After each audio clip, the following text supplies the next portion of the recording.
Hello everyone, good evening you all. कैसे हैं आप लोग? Hope you all are doing well as every day. सबका बहुत बहुत स्वागत है एक बार फिर से आपके 6 से 7 वाले सेशन में, शगुन मैम के साथ केमिस्ट्री सेशन में। Hope you all are ready. हाँ जी, अच्छे से प्रैक्टिस चल रही है। सारे टीचर्स जो क्लास ले रहे हैं उनके नोट्स बनते चल रहे हैं।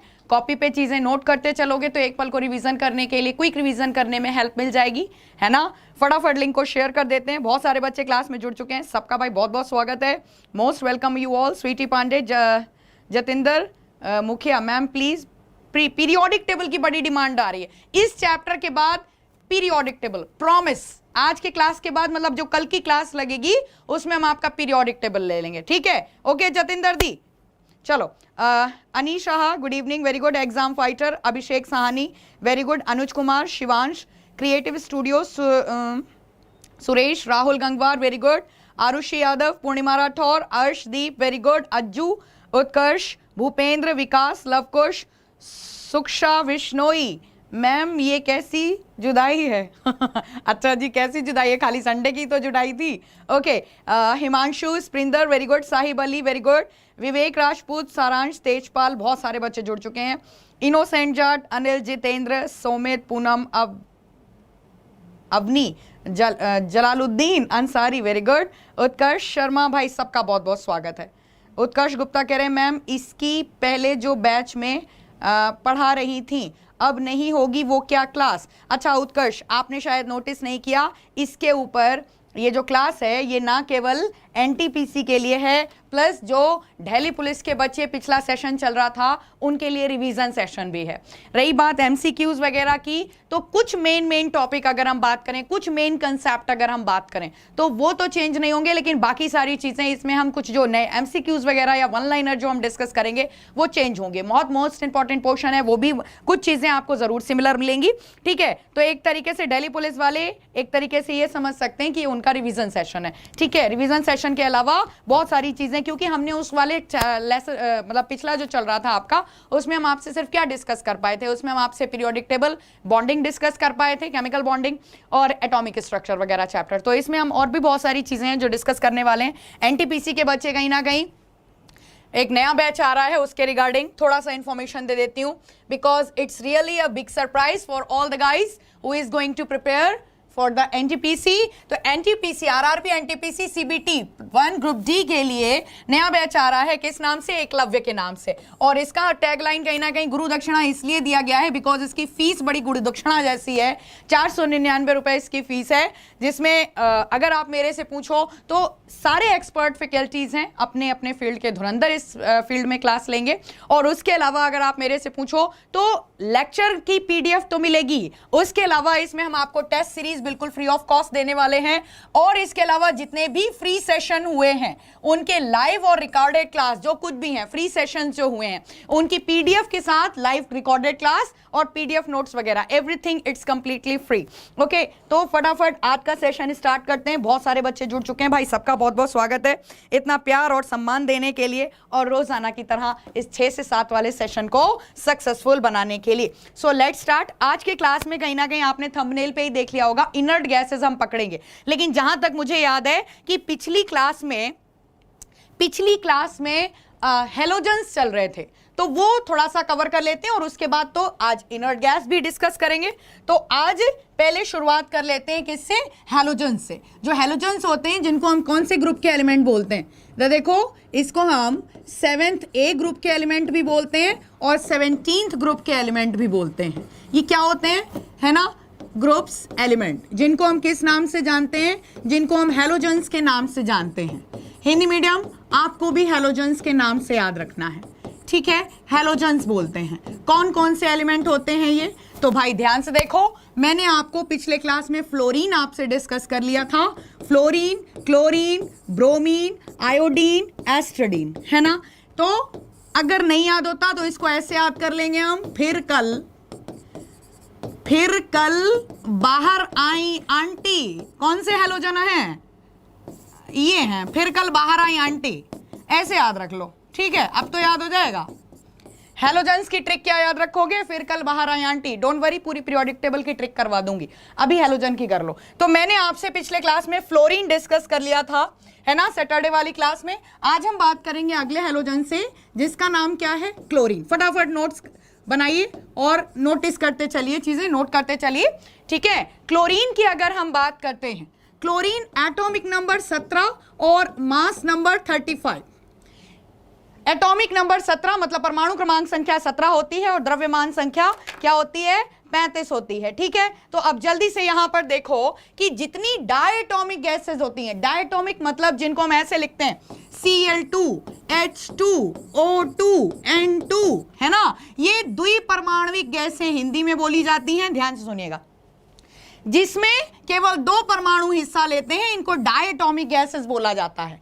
तो सभी डायटोमिक गैसेस में अगर हम बात करें सबसे भारी गैस, तो भाई कौन है, क्लोरीन, क्योंकि हाइड्रोजन का मास नंबर 1, ऑक्सीजन का मात्र 16 और नाइट्रोजन का होता है 14। तो अब आप देखो इन डायटोमिक गैसेस में सबसे हल्की गैस कौन हुई, हाइड्रोजन, क्योंकि इसका मॉलिक्यूलर वेट आएगा मात्र 2, इसका आएगा 35 35 70, इसका आएगा 16 16, मेरी बात समझ में आ रही है, 16 और 16 कितना आएगा 32, और इसका आएगा नाइट्रोजन का 28। मैंने आपको एटॉमिक मास से मॉलिक्यूलर मास निकालना सिखाया था। तो एटॉमिक मास, क्योंकि डायटोमिक गैसेस में सबसे ज्यादा किसका हो गया, क्लोरीन का, है ना। एटॉमिक मास अगर कितना आ रहा है 35, सॉरी, ठीक है, तो 35 अगर आ रहा है तो मॉलिक्यूलर मास कितना हो गया 70। तो ये बाकी डायटोमिक गैसेस की तुलना में कैसे याद रखोगे, फटाफट नोट करो। अब कैसी गैस है, लिखो, यह एक भारी गैस है, ये एक भारी द्विपरमाणुक, ये एक भारी द्विपरमाणुक गैस है। मतलब इंग्लिश मीडियम हम नोट कर सकते हैं, it is a heavy diatomic gas, it is a heavy diatomic gas. और मैंने आपको बताया था जो गैस जितनी भारी होती है वो उतनी ही जल्दी किस में कन्वर्ट होती है, लिक्विड में। मॉलिक्यूलर मास अगर हम चारों गैसेस का दे दें तो ऐसे ही 4 ऑप्शन देता है एग्जाम में और पूछता है इनमें से कौन सबसे पहले द्रव अवस्था को प्राप्त करेगी, मतलब कौन सबसे पहले लिक्विड में कन्वर्ट होगी। सो इसमें सेकंड पॉइंट लिख लीजिए, इट क्विकली कन्वर्टेड इनटू, ऐसे लिख लो, quickly converted into liquid state, quickly converted into liquid. ये शीघ्र ही किसको प्राप्त करती है, ये शीघ्र द्रव अवस्था को प्राप्त करती है। ये क्लोरीन के पॉइंट्स नोट करो, शीघ्र द्रव अवस्था को प्राप्त करती है, ठीक है। और कलर कैसा है, ये खाली डायटोमिक गैस इसके क्वेश्चन बनेंगे, H2, N2, O2, Cl2, इनमें से रंगीन गैस बताओ। तो याद रखो यह पीले रंग की गैस है।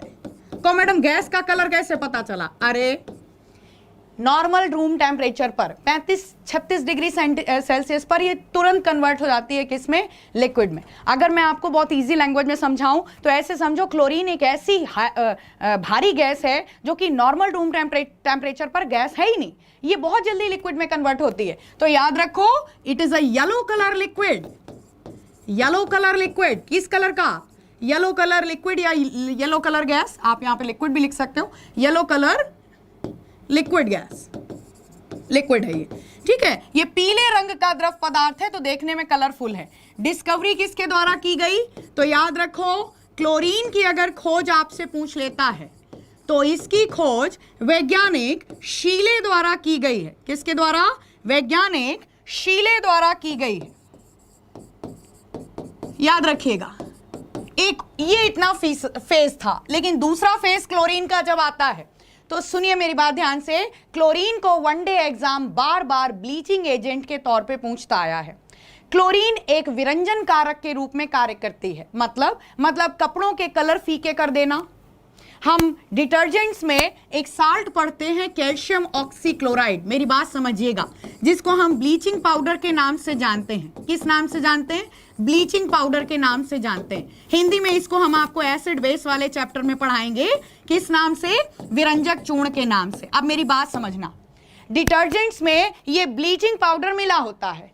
क्योंकि ऐसे समझो कि पानी में डालते ही कौन सी गैस रिलीज करेगा, क्लोरीन, और वो क्लोरीन कहीं ना कहीं कपड़ों के दाग की ब्लीचिंग के साथ साथ अगर कपड़ों के कलर कच्चे हैं तो उनको भी फेड कर देता है। अब मैं आपको क्या समझाना चाह रही हूं, यहां पर समझिए कि क्लोरीन का ब्लीचिंग एजेंट होना आपको याद रखना पड़ेगा। ये एक आइडियल ब्लीचिंग एजेंट है, ये एक ब्लीचिंग एजेंट है। हिंदी मीडियम, ये एक आदर्श विरंजन कारक है। आदर्श विरंजन कारक है मतलब ऐसे समझो कि नगर पालिका की टंकियों में जो पानी आता है, जो पानी आ रहा है सप्लाई वाला, उसकी ब्लीचिंग किससे की जाएगी? तो पीने वाले पानी की ब्लीचिंग करने के लिए क्लोरीन, नगर पालिका की टंकियों में क्लोरीन पास कराई जाती है। स्विमिंग पूल आप कभी एंजॉय करने गए हो, वाटर पार्क एंजॉय करने गए हो, तो वहां से आने के बाद स्किन अजीब सी टैन हो गई, चलो वो भी तुमने नहीं ऑब्जर्व किया अगर, तो मैं आपको बताती हूँ, वाटर पार्क में एंजॉय करने के बाद बकायदा वहां पे नॉर्मल वाटर वाले जो घर वाला पानी है उसके फब्बारे के नीचे आपको बोला जाता है एक बार यहां फ्रेश हो जाओ, क्योंकि स्किन टैन हो रही है एक्स्ट्रा क्वांटिटी ऑफ क्लोरीन की वजह से। तो याद रखिए, क्या आपको याद रखना है, इसे ऐसे लिखो, क्लोरीन को वाटर पार्क, स्विमिंग पूल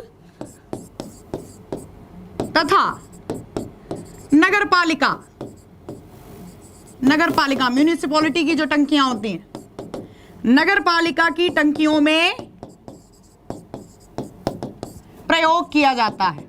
ऐसे याद रखो, प्रयोग करते हैं, ब्लीचिंग का काम करती है। और मैं बताऊं, जो पेपर बनता है आपका, कॉपी वाला पेपर, नॉर्मल कॉपी का पेपर, तुम लोग जब कॉपी खरीदने जाते हो, रजिस्टर खरीदने जाते हो, तो क्या चेक करते हो? पन्ना साफ है, यही तो देखते हो, पन्ना साफ है। सूती कपड़ा व्हाइट खरीदने जा रहे हो शर्ट बनवाने के लिए, तो क्या देखते हो कि व्हाइट होना चाहिए, ऑफ व्हाइट कलर मत दे दीजिएगा, पीलापन नहीं होना चाहिए सफेद कपड़े के ऊपर। को मैडम क्या बता रहे हो? मैं आपको बता रही हूं कपड़े की ब्लीचिंग करने के लिए यूज होता है ये। पेपर पल्प फैक्ट्री में पल्प की ब्लीचिंग के लिए क्लोरीन का यूज होता है। तो कागज बनता है, उसमें कागज की ब्लीचिंग का काम करती है, ये कागज की ब्लीचिंग का काम करेगी। और किसका काम करेगी? ये टेक्सटाइल फैक्ट्री में यूज होती है, टेक्सटाइल मिल में कपड़े की ब्लीचिंग करेगी। मेरी कंसेप्ट समझो, कपड़े की ब्लीचिंग करेगी, ये ऐसे काम करती है। एग्जाम और एक पॉइंट आपसे पूछता है कि किस गैस की उपस्थिति में फूलों का रंग उड़ जाता है? आपसे पूछता है किस गैस की उपस्थिति में, अच्छा, फूलों का रंग उड़ जाता है। ये क्या बोल रहे हैं? शानी कह रहे हैं रिपीट। अच्छा जी, ओके। हम तो जोहड़ में नहाते थे भैंसों के साथ, कोई बात नहीं, वहां भी अगर तुम्हारी ब्लीचिंग की जरूरत पड़ गई तो वो भी काम करेगी क्लोरीन, कोई बात नहीं मैम, हम गांव वाले तालाब में नहाने वाले, क्या पता वाटर पार्क में कौन का, हाँ कोई बात नहीं, तुम चिंता मत करो, तुम वही एंजॉय करो ठीक है, लेकिन चीजें पता कर लेते हैं, ठीक है चलो बहुत मस्करे हैं, चलो लिखो। तो क्लोरीन के बारे में याद रखिएगा, इसकी प्रेजेंस में, इसकी उपस्थिति में फूलों का रंग उड़ जाता है, फूलों का रंग उड़ता है। मतलब अगर तुमसे एग्जाम पूछे, मेरी राइटिंग थोड़ी गंदी हो गई, आप नोट करिए इस तरीके से कि in the presence of which gas flower lose their colour, so in the presence of chlorine gas flower lose their colour. ऐसे कवर करो किसको?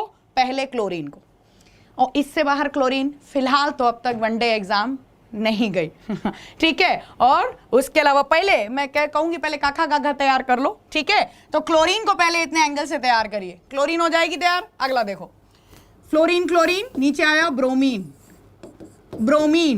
करो कवर, ब्रोमीन का क्वेश्चन जब तुमसे पूछा जाए, पुराना क्वेश्चन याद रखिए, इसका कलर कैसा होता है? ये रम के कलर जैसी होती है। आपको मैडम हमने रम नहीं देखी बेटा, पी तो हमने भी नहीं लेकिन फॉर द नॉलेज, रम का कलर कैसा होता है? रेडिश, इसको बोलते हैं रेडिश वाइन कलर। तो ब्रोमीन का कलर रेडिश वाइन कलर का लिक्विड होता है। एग्जाम तुमसे कैसे पूछेगा, इनमें से कौन सी अधातु द्रव अवस्था में पाई जाती है? तो याद रखिए, it is a single non metal, it is a single non metal found in liquid state, found in liquid state. मतलब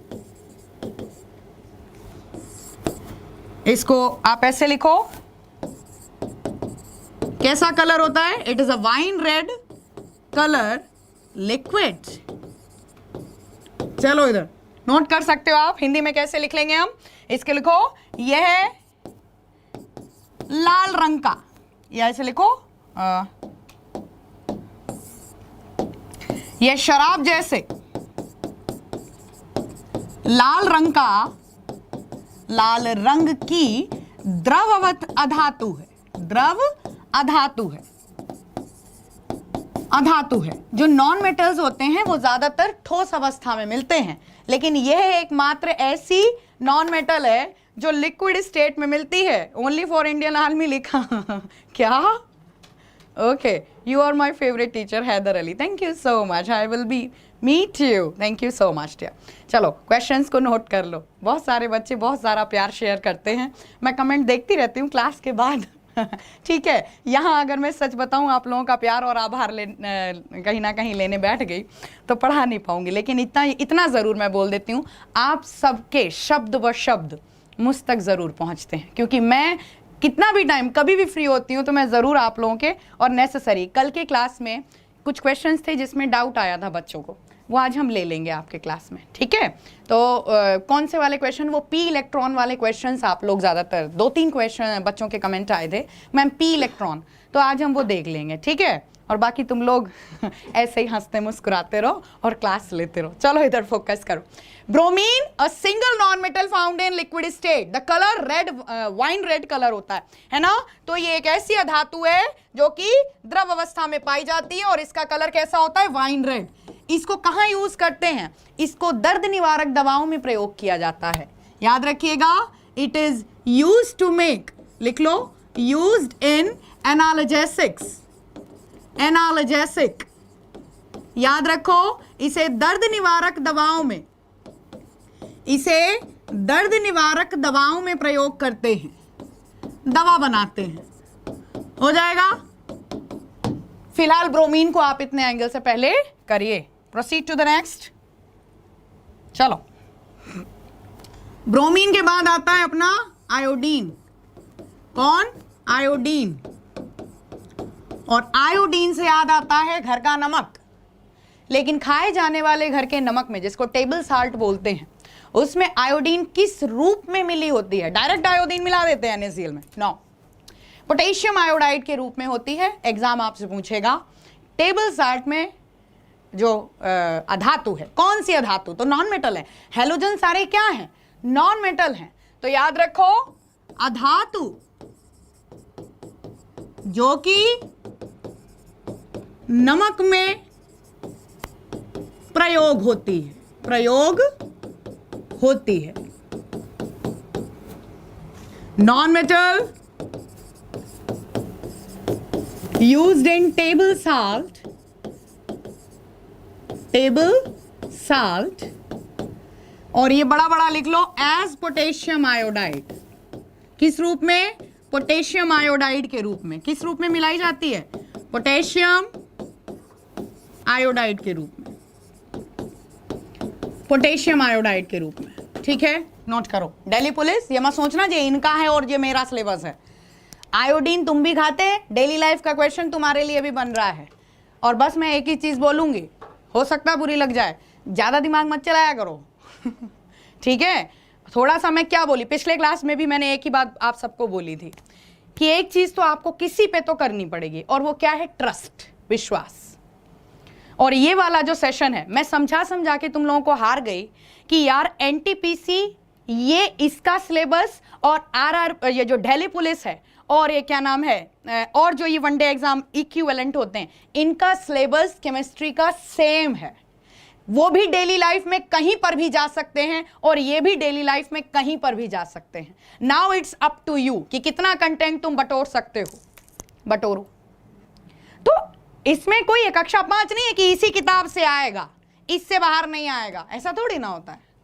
डेली लाइफ है, कवर करो। दिल्ली पुलिस से जो डेली लाइफ पूछेगा वो एनटीपीसी में क्या नहीं पूछ सकता। तुम लोग खुद कंफ्यूज हो। The problem is this. चलो आ जाओ, तो नोट करो चीजें। ओके चलो, तो आयोडीन के बारे में याद रखना है कि पोटेशियम आयोडाइड के रूप में मिलता है। And the very important one more question, exam पूछेगा एकमात्र धातु जो कि चमकदार है। बहुत सारे बच्चे बहुत सारी बातें कर रहे हैं, अभी देखते हैं तुम्हारे कमेंट। तेजवीर कह रहे हैं ब्रिंग बैक, ओके ठीक है। राज सत्यम मैडम टाइम चेंज करो आप। ओके साहब, और कोई? किसने बोला? डंडे पड़ेंगे तुम लोग, पूरी मौज काटते हो पूरा। और ये मुझे अच्छा लगता है वैसे कई बार कि जे लोग पूरे हक से बात करते हैं, मैडम जी अपना टाइम चेंज करो। बेटा तुम्हें चेंज करेंगे हम। है पूरा ऑर्डर छाट रहा, मैडम जी टाइम चेंज करो। Love you all. सच बताऊं, इसी पे तो प्यार आता है। ठीक है, यही तो, ये हक जो है ना कि टाइम चेंज करो। ठीक साहब, और कोई बात? डंडे पड़ेंगे, सब मस्खरे बच्चे हैं। चलो थोड़ा टाइम दे दो साहब, हमारी केमिस्ट्री पढ़ लो। चल, iodine the single non metal, single non metal which is lustrous, which is lustrous। Exam आपसे बार बार पूछता आया है आयोडीन के बारे में कि एकमात्र अधातु जो कि चमकदार है। तो लिख लो, एकमात्र अधातु, अधातु जो कि चमकदार है, चमकदार है। तुम बच्चा बिलीव नहीं मानोगे, मेरे जो ऐप वाले बच्चे हैं उनसे ये वही जानते होंगे, और वो शायद मुझे सुन भी रहे होंगे आप लोगों के साथ बैठे, कि कहीं ना कहीं आपको इस सेशन में मैडम बहुत कुछ करवाने की कोशिश करते हैं। Rest is up to you. चलो आ जाओ। तो आयोडीन को एक तो पोटेशियम आयोडाइड के रूप में खाने में मिली होती है, चमकदार अधातु है। इसके अलावा याद रखोगे, पुराना क्वेश्चन आयोडीन का बनता है कि आयोडीन का एक समस्थानिक है आयोडीन 131 का प्रयोग गले के घेंघा रोग के उपचार में होता है। घेंघा इंग्लिश में बच्चा बोला जाता है इसको ग्वाइटर, तो इसका यूज ग्वाइटर ट्रीटमेंट में किया जाता है। ठीक है, इसका प्रयोग घेंघा उपचार में होता है। और घेंघा किसकी वजह से हो जाता है? Goitre treatment, goitre problem. Bio में आपको मैम पढ़ाती हैं क्या कि थायरॉक्सिन इज द हार्मोन। ये जब अप एंड डाउन होता है, थायराइड ग्लैंड जब अपनी फंक्शनिंग में प्रॉब्लम होती है उसमें, है ना, तो आयोडीन को ऐसे याद रखो। समुद्री वनस्पति है जिसको हम बोलते हैं सीवीड्स। क्या बोलते हैं? सीवीड्स, समुद्री खरपतवार हिंदी में पूछा जाता है। तो याद रखो सीवीड्स, सीवीड्स हिंदी मीडियम, समुद्री खरपतवार किसका स्रोत है? को मैडम जी क्या होता है? सुनो मेरी बात ध्यान से। समुद्री वनस्पति होती है, 3 कलर में मिलती है। एक वो चैनल है नेशनल ज्योग्राफी, उस पे अक्सर दिखाते हैं। तो जो समुद्री गोताखोर होते हैं जिनको हम बोलते हैं स्क्यूबा डाइवर्स, वो ये बीनने के लिए जाते हैं बकायदा। ये आयोडीन की अचूक दवा है, एक बहुत बड़ा सोर्स है आयोडीन का। सो याद रखिए, seaweeds are the source of, बच्चा राइटिंग आज गंदी आ रही, सोर्स ऑफ आयोडीन। ठीक है, याद रखना, पुराना क्वेश्चन। तुम बिलीव नहीं मानोगे, मुझे तो यही लगता है तुम लोग हिलकते कहां हो, कंफ्यूज हो, डरे हुए हो। लेंगे वो सेशन किसी दिन, बात करने का खाली सेशन रखेंगे हम तुमसे, क्योंकि हमें बहुत सारी बातें करनी है तुमसे। चलो इधर, तो seaweeds are source of iodine. 3 colour में होती है सीवीड्स। कौन कौन सी? बैगनी, मतलब नीली नीली जैसी दिखती है, लाल, और एक होती है हरी। 3 कलर में मिलती है सीवीड्स। तो सीवीड समुद्री खरपतवार आयोडीन का मुख्य स्रोत है। समुद्री खरपतवार आयोडीन का स्रोत है। ऐसे याद रखोगे। ऑलराइट, नोट करो। पुराना क्वेश्चन बनता है आयोडीन का टिंक्चर। टिंक्चर क्या होता है मैम? नीले रंग की दवा होती है, जैसे घर में चोट लगती है हम तुरंत कहते हैं डेटॉल लगाओ, वैसे ही टिंक्चर आंगनवाड़ी आशा केंद्रों में, सरकारी अस्पतालों में फ्री में बंटती है ये दवा, इस वजह से इसका क्वेश्चन बनता है। तो याद रखो, नीले रंग की दवा, नीले रंग की दवा टिंक्चर, इंग्लिश मीडियम आप भी टिंक्चर, टिंक्चर आयोडीन का मिश्रण है, आयोडीन का मिश्रण है। कैसे पूछेगा exam? Chlorine, bromine, iodine, fluorine, बताओ which of the following non metal is related to tincture? Which of the following non metal is related to tincture? Gagan Kumar Gautam कह रहे हैं लखनऊ का कोरी, बताओ रहे मैडम जी। अजय लोढ़ी, ओके। चंदा कह रहे हैं मेरे पास झाड़ू है, हम क्या तुम लोग आपस में लगे पड़े, ओके। मयंक कुछ कह रहे हैं मैम हमको पहले केमिस्ट्री पढ़ने में उतना समझ में नहीं आता था। थैंक यू सो मच, आपके शब्द मेरे लिए बहुत मैटर करते हैं, ये शब्द मेरे लिए किसी पुरस्कार से, किसी अवार्ड से कम नहीं। Thank you so much. तो आप आयोडीन को ऐसे कवर करो ना, सरकारी अस्पतालों में नीले रंग की blue colour medicine which is called the tincture, it is the solution of iodine in starch, iodine in starch, यहां पे जगह नहीं, आप लिख लेना। आयोडीन का स्टार्च में बना हुआ विलियन होता है, उसको हम क्या बोलते हैं? उसको टिंक्चर के नाम से जाना जाता है, और एग्जाम इसका रिपीटेड क्वेश्चन पूछते हैं। ऑलराइट, अब फटाफट आ जाओ इनर्ट गैसेस पे। किस पे? अक्रिय गैसों पे। इनर्ट गैसेस, अक्रिय गैसें। अक्रिय मतलब, अक्रिय मतलब जो किसी से क्रिया ना करें, किसी से इलेक्ट्रॉन ना दे, ना ले, ना साझा करें। कौन कौन सी गैसेस है?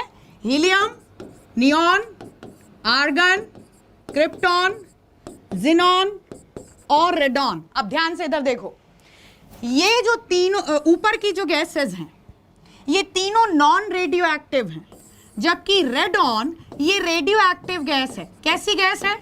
रेडियो एक्टिव गैस है। इसका कहां यूज होता है? इसका कैंसर रोग के इलाज में प्रयोग किया जाता है। कहां प्रयोग किया जाता है? कैंसर रोग के इलाज में, कैंसर ट्रीटमेंट में कौन सी अक्रिय गैस का प्रयोग होता है? पुराना क्वेश्चन, मैं खुद कहती हूं वनडे एग्जाम से, अरे कुछ डिफरेंट पूछो यार, मेरे बच्चे तैयार, कुछ नया लाओ। So see, radon is the single inert gas. ठीक है, कितनी गैसेस हैं? 1 2 3 4 5 6, 6 अक्रिय गैसों में एकमात्र अक्रिय गैस जो कि रेडियोधर्मी है, रेडॉन। 6 गैसों में एकमात्र अक्रिय गैस जिसको रेडियोथेरेपी या कैंसर रोग के उपचार में प्रयोग किया जाता है। आंसर होगा रेडॉन। और जब इनका नाम आता है अक्रिय गैसों का, तो पर्सनालिटी है जिनका नाम है विलियम रैमजे। क्या नाम है? William Ramsay. मेरी बात ध्यान से सुनिए। वैज्ञानिक जिन्हें अक्रिय गैसों के खोजकर्ता के रूप में जाना जाता है। ज्यादातर अक्रिय गैसें, जैसे कि इन्होंने नियॉन, आर्गन, क्रिप्टॉन और जिनॉन के बारे में बताया था। 4 अक्रिय गैसें मुख्य रूप से इन्हीं के द्वारा खोजी गई हैं।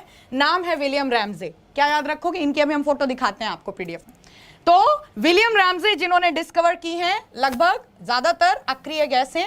ठीक है, अब फटाफट एक एक अक्रिय गैस पे क्वेश्चन कवर करते हैं। सबसे पहले नंबर लगाओ हीलियम से। किससे? हीलियम से। हीलियम का परमाणु क्रमांक कितना आ रहा है? 2।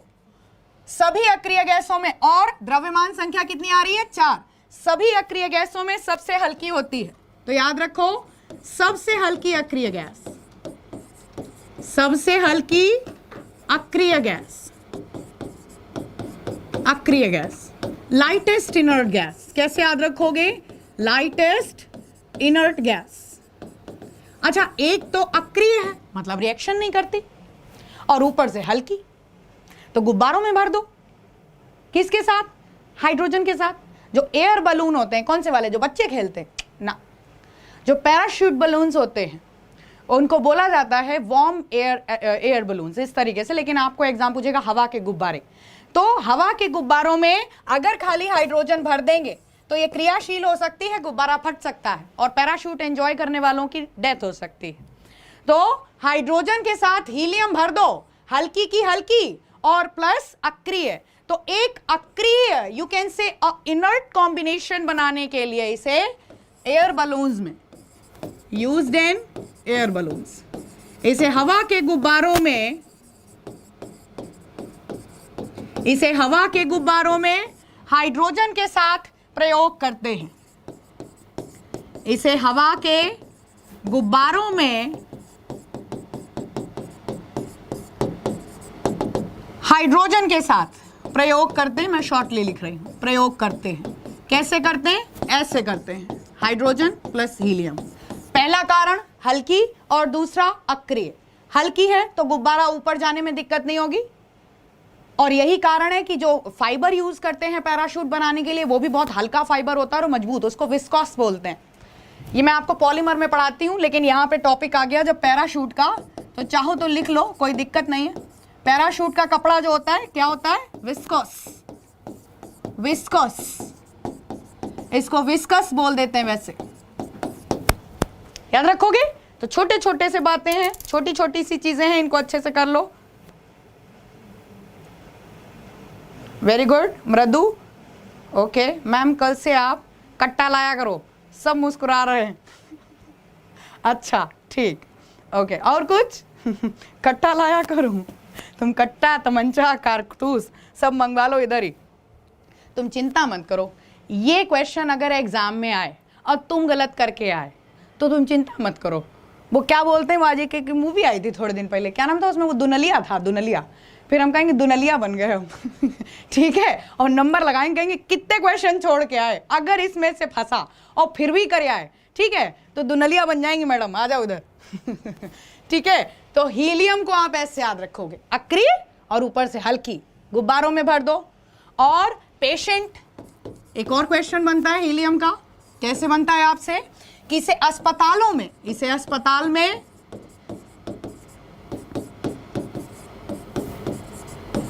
मरीजों के द्वारा प्रयोग करते हैं। कैसे प्रयोग करते हैं? ऐसे प्रयोग करते हैं, ऐसे। तो इन शॉर्ट मैंने लिख दिया, इसे अस्पताल में मरीजों के द्वारा प्रयोग करते। आप लिख सकते हो सांस लेने वाले मरीजों के लिए किसके साथ? ऑक्सीजन के साथ कौन सी अक्रिय गैस मिश्रित की जाती है? तो 4 ऑप्शन देगा। हीलियम एक हल्की गैस है प्लस अक्रिय गैस है। हल्की का तो यहां पर कोई रीजन नहीं है, लेकिन अक्रिय गैस है जो कि क्या कर सकती है, जो कि लंग्स के ऊपर साइड इफेक्ट नहीं डालेगी। अब कहो मैडम प्योर ऑक्सीजन क्यों नहीं दे देते? अरे यार एक बात बताओ, जो हम लोग ले रहे हैं ये क्या प्योर ऑक्सीजन है? एटमॉस्फेयर में इसे क्यों भूल जाते हो? एटमॉस्फेयर में इसे क्यों भूल जाते हो? एटमॉस्फेयर में प्रदूषण कैसे भूल सकते हो? तो जो हम डेली लाइफ में ऑक्सीजन मतलब एक आम आदमी जो मरीजों के अलावा मतलब हम लोग जो लेते हैं वो भी प्योर ऑक्सीजन नहीं लेते। बहुत शुद्ध वातावरण है तो आसपास 55% से मैक्सिमम 58% प्योर ऑक्सीजन होती है जो हम सांस लेते हैं उसका हिस्सा। तो डॉक्टर्स का ऐसा मानना है कि कहीं ना कहीं अगर प्योर ऑक्सीजन अगर मरीज को दे दी जाए, सांस की बीमारी वाले पर्सन को, तो उसकी जो जिसको बोलते हैं नलियां, खून की नलियां, वेसल्स, धमनियां जिनको बोलते हैं आप, उन पे प्रेशर, ब्लड प्रेशर इंक्रीज हो सकता है। तो याद रखिएगा। तो हीलियम को आप पहले इतने एंगल से याद रखिए। ऑलराइट, चलो अगला देखो जल्दी से। क्या नाम है? नियॉन। क्या नाम है? नियॉन। इसका क्या होता है? नियॉन एटॉमिक नंबर, क्यों एटॉमिक नंबर निकालना आता है? Helium, neon, organ, krypton, xenon, radon, निकालो एटॉमिक नंबर। हमें खाली हीलियम का पता, आगे का नहीं पता। हमें खाली ट्रिक लगानी आती, +8 and 8, 18, 18, 32, 32, निकालो। 8 और 2 10, 10 8 18, 18 18 36, 36 18 54, 54 32 87 निकला एटॉमिक नंबर। करवाएंगे, पीरियोडिक टेबल कराएंगे, ठीक है। अभी तुम खाली इतने का निकालना सीख लो। तो नियॉन एटॉमिक नंबर 10, परमाणु क्रमांक 10 होता है। आ जाओ, नियॉन का नेचर समझो, मैं लिखवाऊंगी आराम से बाद में। नियॉन एक ऐसी अक्रिय गैस है, ये प्रकाश की भेदन क्षमता में वृद्धि करती है। मतलब कि सपोज हम सर्दियों में बहुत कोहरा पड़ रहा है और कोहरे में हमें रेलवे फाटक पे, फटकिया पे लाल या हरी बत्ती नहीं दिख रही कि ट्रेन आ रही है या नहीं आ रही, और हमने क्रॉस किया तो दुर्घटना हो सकती है ना। तो ऐसे समझो रेलवे सिग्नल, इनमें अक्सर क्या भर दी, ट्रैफिक सिग्नल।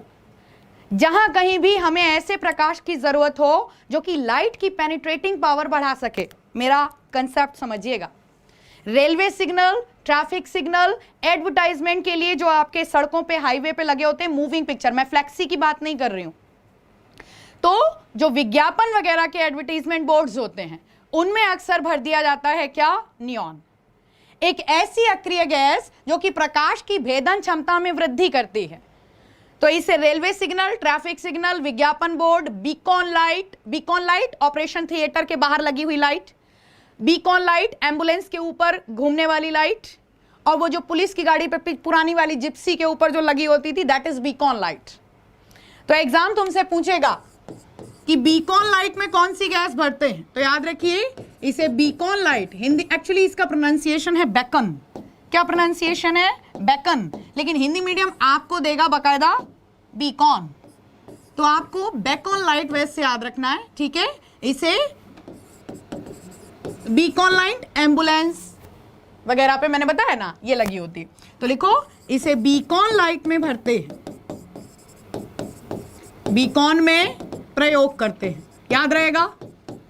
अगला क्वेश्चन, अगला देखो याद से, मैंने बता तो दिया ट्रैफिक सिग्नल।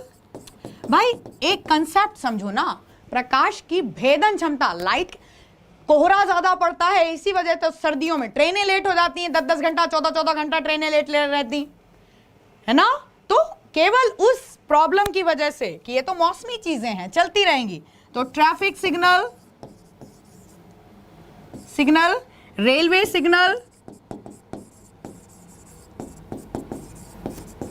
है ना, यहां पर भर दी जाती है। और कुछ रह गया, एडवर्टाइजमेंट, लिख लो भाई, एडवर्टाइजमेंट बोर्ड।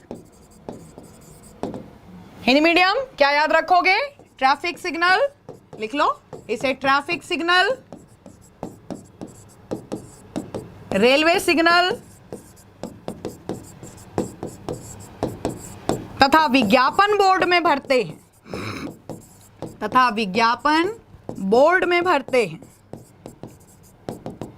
ठीक है, याद रखोगे, भरते हैं। लेकिन मेन चीज जो तुम्हें याद रखनी है, बस ये याद रखो, यह प्रकाश की भेदन क्षमता में, यह प्रकाश की भेदन क्षमता में वृद्धि करती है या प्रकाश की भेदन क्षमता बढ़ाती है। English medium, it increase the penetrating power of light. और बताऊं, तुम लोगों ने अक्सर रेस्टोरेंट वगैरह के बाहर इस तरीके से ओपन लिखा देखा होगा, ओपन या क्लोज को। मैडम जी क्या बताने लगे, लाइट के पाइप से लिखा होता है, समझो मेरी बात, मन की भावनाएं समझो। ओपन लिखा होता है, अक्सर इस तरीके से लिखा होता है, आगे मेडिकल स्टोर है या अस्पताल है, चमचम चमचम ऐसे पाइप होता है। चश्मे की दुकान के आगे इस तरीके से जे ऑप्टिकल शॉप।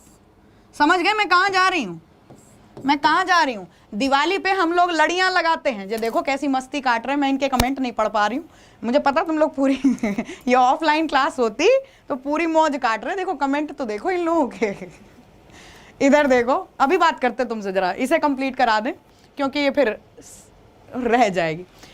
तो ये पाइप जो होते हैं, दिवाली वगैरह पे हम लोग एक ये वाली लाइटें लगाते हैं जो अलग अलग चमकती हैं, ये वाली नहीं, जो पाइप टाइप के होते हैं, पूरे पूरे पाइप, इनमें नियॉन गैस भरी होती है, याद रखिएगा। तो wherever we are trying to symbolize anything, जहां पर भी हमें किसी चीज का प्रतीक बनाना है, किसी प्रकार का सिंबल बनाना है, समझ में आ रही बंधु? अरे क्यों पड़े हो चक्कर में, कोई नहीं है टक्कर में। क्या कह रहे? ओके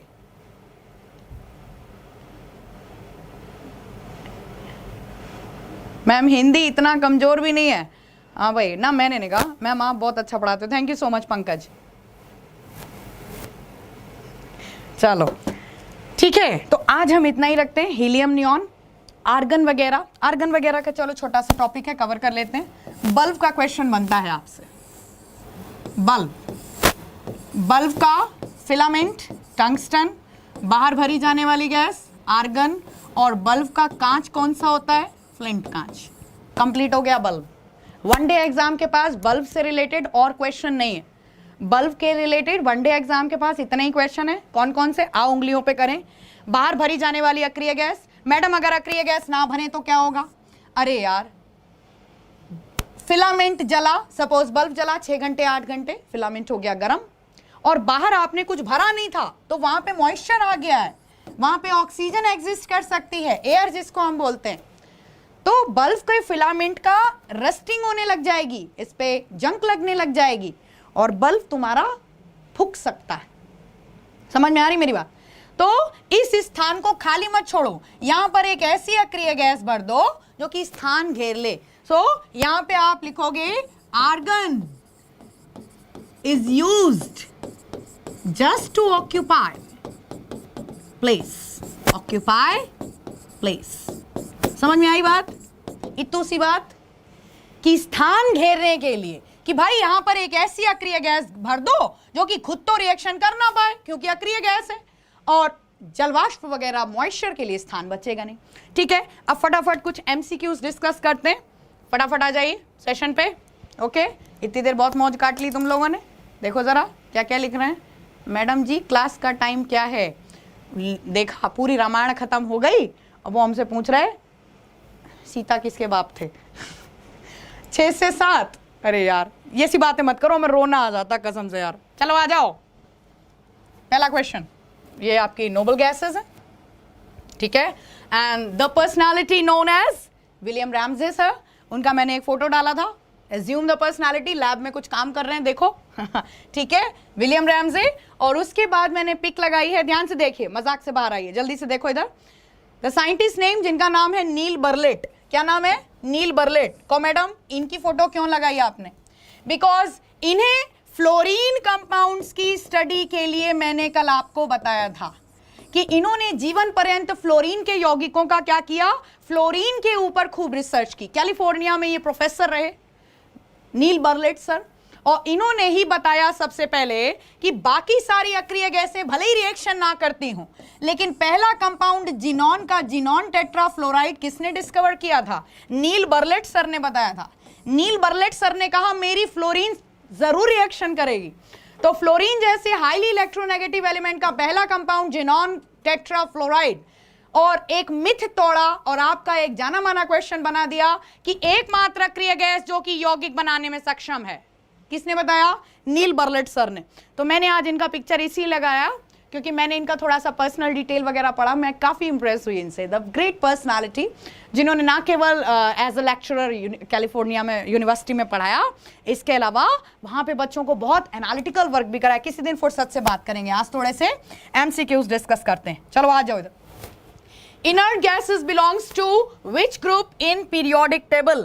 अक्रिय गैसें इनमें से किस समूह से संबंधित हैं पीरियोडिक टेबल या आवर्त सारणी में? जल्दी से बताओ अक्रिय गैसें। हाँ चलो बताओ। नीतीश कह रहे हैं सीता किसके बाप नहीं थे। नहीं यार तुम लोग पूछोगे ऐसी बात बिल्कुल अननोन बन के तो मैं बोलूंगी ना। चलो आ जाओ इधर, बताओ नीतीश इधर ध्यान दो। क्या अक्रिय गैसें किस समूह से संबंधित हैं? फर्स्ट ग्रुप, सेकेंड ग्रुप, फिर उसके बाद ट्रांजिशन मेटल, ये 10 ग्रुप इधर छोड़ रखे हैं तुमने, तो 1 2 और फिर यहां से तीसरा लगेगा। यहां पे आएगा आपका कौन सा? आपका आएगा 12वां बोरॉन, कार्बन, फिर आ गया आपका oxygen family, sorry nitrogen family. यहां आएगी आपकी नाइट्रोजन फैमिली। चिंता मत करो, इसको हम कल ही करवाते हैं। नाइट्रोजन, ऑक्सीजन, फिर ये हैलोजेंस और ये आ गए आपके अक्रिय गैस। तो इधर देखो 12, तीसरा यहाँ पे आएगा, 12वां यहाँ पे आएगा, यहाँ पे आएगा 13, 14, 15, 16, 17, 18वां।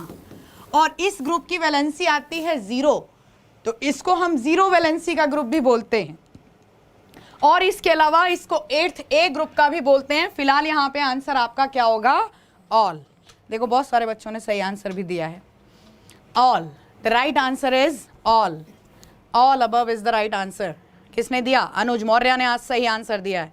18वें ग्रुप का तो होगा ही होगा, 18वें ग्रुप का तो होगा ही होगा। मैम इतना बड़ा आदमी बनाना चाहता हूँ, चलो 10 अनाथ बच्चों को पीडीए सकूं। The great thought, God bless you, best of luck. चलो इधर, तो याद रखिए, क्या याद रखना है आपको कि 18वें ग्रुप की तो होती हैं, लेकिन पीरियोडिक टेबल में अभी मैंने आपको नहीं पढ़ाया है, लेकिन अभी मैं शॉर्टली बता रही हूं, सुनिए। पीरियोडिक टेबल में ग्रुप डिवाइड करने के 2 तरीके हैं।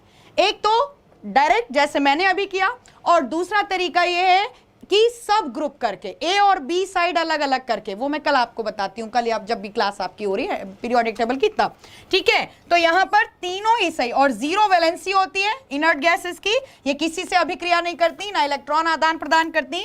फिलहाल यहाँ पे सही होगा ऑल अबव, ठीक है। All above is the right answer. अगला क्वेश्चन देखिए जल्दी से। क्वेश्चन है, अक्रिय गैसें जिनका प्रयोग कैंसर रोग के इलाज में किया जाता है। जल्दी से आंसर दो। अक्रिय गैसें, वेरी गुड। हीना, नीना और करीना देखो बता रहा है, ट्रिक, वेरी गुड। हाँ, तो अक्रिय गैसें जिनका प्रयोग कैंसर रोग के इलाज में होता है। Radon is the inert gas, अभी मैंने बताया था। रेडॉन एक अक्रिय गैस है जिसका प्रयोग रेडियोथेरेपी में किया जाता है, जिसका प्रयोग कैंसर रोग के इलाज में किया जाता है। और कैसी गैस है? ये एक रेडियो एक्टिव अक्रिय गैस है।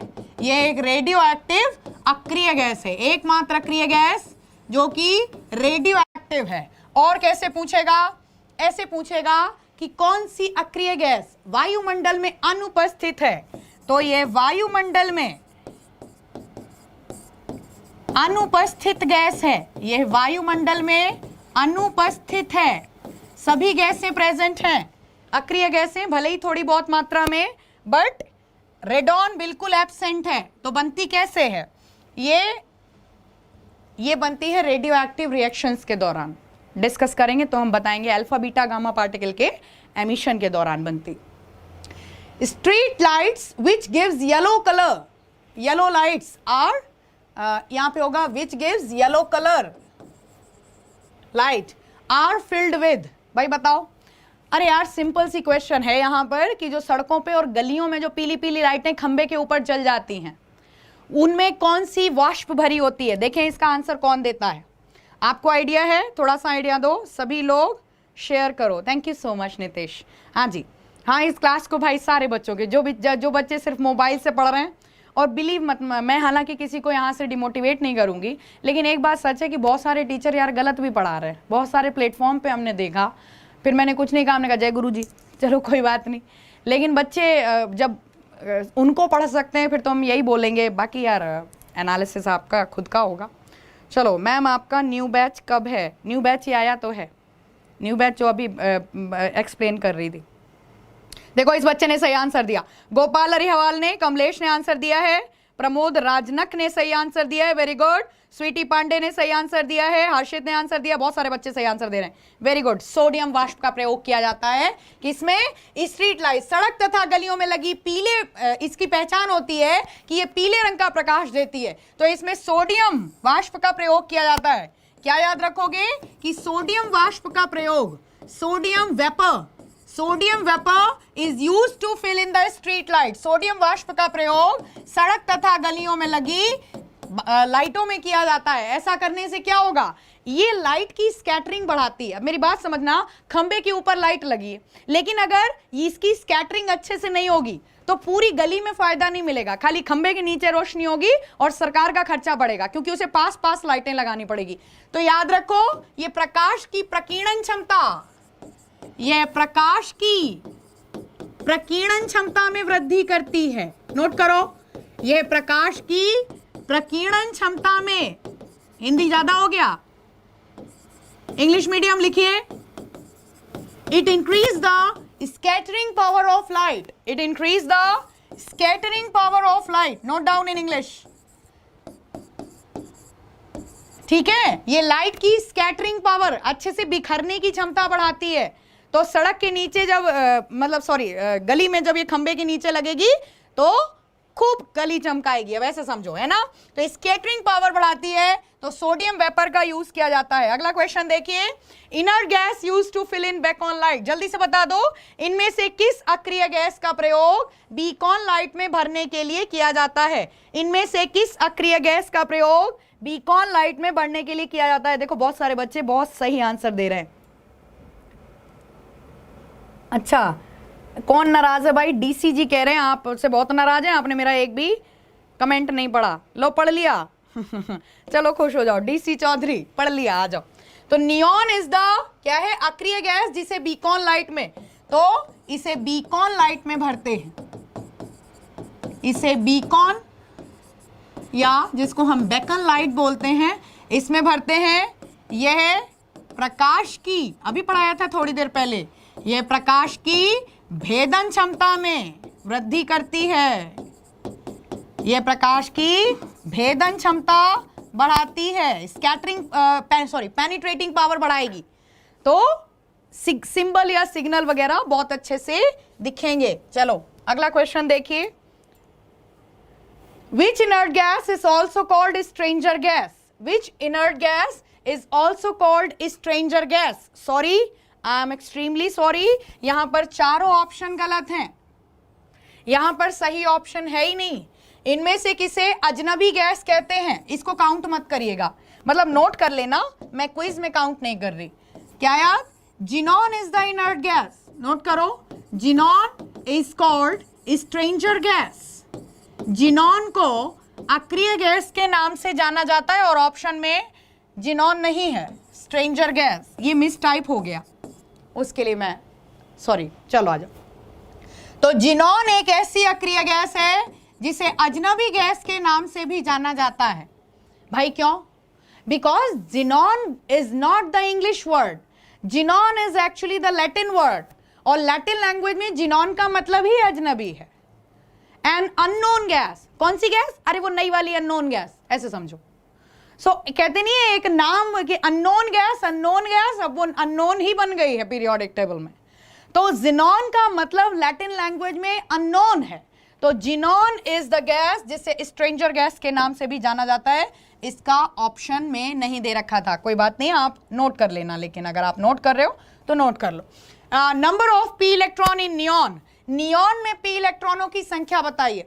जिन्हें ये कॉन्फ़िगरेशन नहीं समझ में आ रहा है वो थोड़ा सा देखिए। चलो देखो, अगर आता है तो ठीक है, नहीं तो मैं कराऊंगी इसका आपका पूरा का पूरा मॉडर्न एटॉमिक थ्योरी। इधर देखो, नियॉन पी इलेक्ट्रॉनों की संख्या, नियॉन एटॉमिक नंबर 10, जो कल के क्वेश्चंस में ही लग रहे थे, आज देखो 1s2, 2s2 और 2p6, क्योंकि एटॉमिक नंबर है 10, 6 इलेक्ट्रॉन बन गए, 2 2 4 और 6 4 10 हो गया।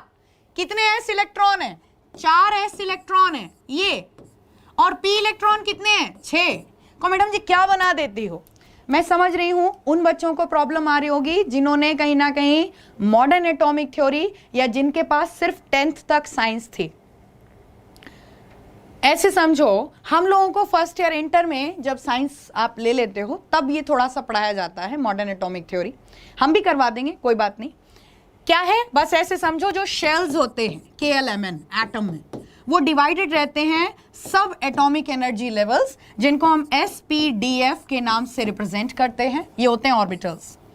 और जब हम किसी भी, जैसे नियॉन का अगर हम परमाणु क्रमांक 10 के अकॉर्डिंग कॉन्फ़िगरेशन बनाते हैं 2 8, ठीक है, तो ये बना किसके अकॉर्डिंग? ये नील बोहर की थ्योरी के अकॉर्डिंग बना, ये नील बोहर के परमाणु मॉडल के अनुसार बना। लेकिन ये मैम आपने किसके अकॉर्डिंग बनाया? ये मैंने बना दिया मॉडर्न एटॉमिक थ्योरी के अकॉर्डिंग, जो कि इरविन श्रोडिंगर की देन है। होता क्या है दोस्तों, मैं तुम्हें बताऊं कि टीचर्स सोचते हैं यार ये अगर हमने क्वेश्चन कराया फिर हमें ये एक्सप्लेन भी करना पड़ेगा, तो वो एक क्वेश्चन ही स्किप कर देते हैं। तो ऐसा क्यों करते हो भाई, ये मुझे नहीं समझ आ रहा। लेकिन मैं इतना बता दूं, जो नॉन साइंस वाले बच्चे हैं वो आप इतना समझो कि एटॉमिक थ्योरीज हमने अभी आपसे 3 डिस्कस की हैं। मॉडर्न एटॉमिक थ्योरी का बहुत ज्यादा कुछ नहीं आता, लेकिन कहां पे ही लग जाता है, इस टाइप के क्वेश्चन में ही लग जाता है। मेरा वादा है मैं आपको जरूर करा दूंगी। Modern atomic theory Irwin Schrodinger की देन थी, जिसमें उन्होंने बताया था कि कक्षाओं के अंतर्गत कुछ उप कक्षाएं आती हैं जिसमें इलेक्ट्रॉन प्रवेश करते हैं। फिलहाल ये कॉन्फ़िगरेशन है, तो p इलेक्ट्रॉनों की संख्या यहां पर कितनी हो जाएगी, 6। ठीक है, नियॉन का एटॉमिक नंबर 10 था, और जब कॉन्फ़िगरेशन बनाएंगे तो 1:2:2:6 बनेगा। अगला क्वेश्चन जल्दी से देखिए, number of p electron in neon, ये तो हो गया। चलो अगला क्वेश्चन देखो। हाँ, क्या क्वेश्चन है, इनमें से कौन आर्गन के सम इलेक्ट्रॉनिक होगा? मुझे कोई बताएगा कि आर्गन के बराबर इलेक्ट्रॉन किसमें होंगे? आर्गन के बराबर सोडियम, एटॉमिक नंबर 11, कॉन्फ़िगरेशन बना 2 8 1, लेकिन जब आयन बना तो 1 इलेक्ट्रॉन गया। कितने इलेक्ट्रॉन रह गए? 10। पोटेशियम, एटॉमिक नंबर 19, कॉन्फ़िगरेशन बना 2 8 8 1, लेकिन जब आयन बना तो 1 इलेक्ट्रॉन गया। ये बन गया आयन और ये भी बन गया आयन। एल्यूमिनियम बनाओ, aluminium, atomic number 13, configuration 2 8 3, ion बनाया, ट्रिपल पॉजिटिव आयन, तो 3 इलेक्ट्रॉन दान कर दिए, गए। अब ध्यान से देखो, यहां पर आर्गन का परमाणु क्रमांक कितना है? आर्गन का परमाणु क्रमांक है 18, 2 8 8। आंसर बता दो जल्दी से, अब तुम बताओ। ऑल कहां से आया? ये ऑल वाले पिटेंगे, ये ऑल वाले पिटेंगे। इन्होंने तुक्का लगा दिया कि मैम जब ऑल देना तो ऑल मार दो। तुम यार इधर तुक्का मत लड़ाना, इधर देखना भाई। अरे बंदर देखो इधर, 10 इलेक्ट्रॉन खाली, एल्यूमिनियम आयन में 10 इलेक्ट्रॉन चाहिए, कितने? 18। तो potassium ion is the right answer. Potassium ion is the right answer. Potassium 19 atomic number होता है, 1 दान कर देगा, 18 रह जाएंगे, जो कि आर्गन के बराबर हो जाएंगे। पता नहीं कहां पर से अपनी रामायण लगा देते हो तुम लोग हैं। चलो अगला क्वेश्चन देखो। Gas which increase the penetrating power of light, समय न वेस्ट करते हुए अभी डिस्कस किया था हमने, है ना? जल्दी से बताओ कौन लाइट की प्रकाश की भेदन क्षमता में वृद्धि करेगी? Neon is the right answer. जल्दी से अगला क्वेश्चन डिस्कस करिए। क्वेश्चन क्या है? Helium is used in air balloons because it is, helium का प्रयोग हवा के गुब्बारों में किया जाता है क्योंकि यह हल्की है, क्योंकि यह अक्रिय है, ये दोनों ही कारण है, या नन ऑफ दीज? ये दोनों ही कारण है या नन ऑफ दीज? ये दोनों ही कारण है या नन ऑफ दीज? जल्दी से आंसर दो। अच्छा, राम बाबू जंगीद कह रहे हैं मैम पिछले 3 महीनों में आपने एक भी कमेंट नहीं देखा। ओ माय गॉड, और आज रिकॉर्ड टूट गया, आज मैम ने आपका कमेंट देख ले लिया। ठीक है, तो आज पार्टी मिलेगी मुझे, क्यों राम बाबू? बस इतनी सी बात। अब मैं क्या बोलूं, तुम्हारा नाम बनाने के खातिर तो सारे टीचर और पूरा एग्जामपुर लगा पड़ा है। तुम्हारा नाम ही तो बनाना है। राम बाबू जाने जाए, लोग पूछे राम बाबू कहाँ रहते हैं, क्या बात करते, छोटी बात कर देते। अरे यार चलो, आंसर क्या होगा? हल्की है, गुब्बारा ऊपर जाएगा, अक्रिय है तो फटेगा नहीं। सही आंसर बोथ, सही आंसर बोथ। अगला क्वेश्चन देखो। Inert gas which is absent in atmosphere, कौन सी अक्रिय गैस वायुमंडल में अनुपस्थित है? Radon is the right answer. अभी बता चुकी हूं, इसलिए क्योंकि अगले सर आपके वेट कर रहे हैं, तो इसको अभी आंसर मैं ही दे देती हूं, तुम लोग नोट कर लेना क्वेश्चन। ठीक है, अगला क्वेश्चन देखो। चलो आज इतने ही क्वेश्चन रखे थे, सॉरी अगला क्वेश्चन ना देखो, कल देखेंगे अगला क्वेश्चन। तुम लोगों के साथ सच बताऊं, समय पता ही नहीं चलता। बैठे हम जरूर ऑनलाइन हैं, लेकिन शायद तुम उधर पूरी मस्ती काटते हो और हम तुम्हारे साथ क्लास एंजॉय करने लगे हैं ऑनलाइन। लेकिन ज़रूर लॉकडाउन के बाद उम्मीद है मिलेंगे, और भाई सिलेक्शन के बाद मिलेंगे, फिर तो हम टॉस करेंगे, पार्टी हम दें या तुम दें, क्योंकि हक तो दोनों का बनता है, खुशी दोनों के लिए होगी। ऐसे ही मौज मार के तैयारी करो, नोट्स बनाते रहिएगा। ठीक है, एंजॉय इन योर सेल्फ। ठीक है, फिर से मिलो शाम को कल, ऐसे ही बंदरबाजी करते हुए, ऐसे ही मौज काटते हुए। Love you all, take care of your self, take care.